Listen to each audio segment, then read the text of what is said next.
पहला पुल में नेहरू की मूर्ति तोड़े जाने को लेकर करीमगंज कांग्रेस का विरोध प्रदर्शन। इस निंदनीय घटना को लेकर बड़ा घाटी में तीव्र आक्रोश और चिंता का माहौल व्याप्त है। बाद में पत्रकारों से मुखातिब होते हुए जिला कांग्रेस अध्यक्ष तापस पुरकायस्थ ने अपनी प्रतिक्रिया व्यक्त की। আমরা আপনারা জানেন কাছাড় জেলার লক্ষ্মীপুরে আমাদের স্বাধীন ভারতের প্রথম প্রধানমন্ত্রী স্বাধীনতা সংগ্রামী আধুনিক ভারতের উপকার বিভিন্ন গ্রন্থ তিনি লিখেছেন। ওনার পণ্ডিত জওহরলাল নেহরুজির মূর্তি বসানো ছিল, সেই মূর্তিটিকে বুলডোজার দিয়ে ভেঙে ফেলা হয়েছে। আমরা যখন জানতে পারলাম সাথে সাথে আমরা প্রতিবাদ সাব্যস্ত করেছি। আমাদের আজকের এই ধর্ণা কার্যসূচি হচ্ছে অতি সত্বর দুষ্কৃতীদের ধরতে হবে।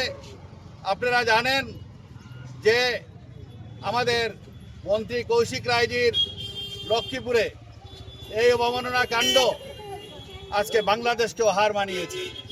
ইউনিস থাকা অবস্থায় যেভাবে মুজিবুর রহমানের স্ট্যাচু ভেঙে ফেলা হয়েছিল, যেভাবে মুজিবুর রহমানের ঘর বাড়ি ভেঙে ফেলা হয়েছিল, ঠিক সেইভাবে ভারতবর্ষের বরাক ভ্যালির লক্ষ্মীপুরে কৌশিক রায় মন্ত্রী উনার বাড়িতে আমাদের স্বাধীন ভারতের প্রথম প্রধানমন্ত্রী জওহরলাল নেহরুর মূর্তি বুলডোজার দিয়ে ভেঙে দেওয়া হয়েছে। আজকে এই দেশে আমার থেকে লাভ কি? যে দেশের উপকার স্বাধীন ভারতের প্রথম প্রধানমন্ত্রী উনার মূর্তি বুলডোজার দিয়ে ভেঙে ফেলা হয়েছে। আজ পর্যন্ত 2-3 দিন হয়ে গেছে, আজকে পর্যন্ত দুষ্কৃতিকারীদের ধরতে পারেনি পুলিশ। আজকে কেন সেটা?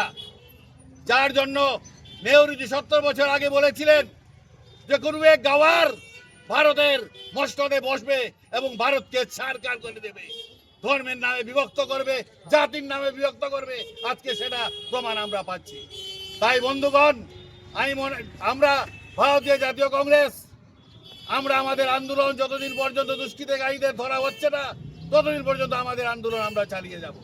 আসাম প্রদেশ কংগ্রেস কমিটির সভাপতি গৌরব গগৈ মহাশয়ের নির্দেশে সমগ্র আসামের প্রতিটি জেলায় এভাবে ধর্ণা কার্যসূচি হবে। আজকে নেহরুর ভেঙেছে, অন্যদিন অন্য কিছু ভাঙবে, কিন্তু আমরা কংগ্রেস ঘরে বসে থাকবো না, আমরা প্রতিবাদ করব। যদি অতি সত্বর মধ্যে দুষ্কৃতিকারীদের না ধরে তাহলে আমরা লক্ষ্মীপুরে করিমগঞ্জ জেলা কংগ্রেস আমরা লক্ষ্মীপুরে যাব, সেখানে গিয়ে আমরা ধর্ণা দেব। আজকে লক্ষ্মীপুরে মূর্তি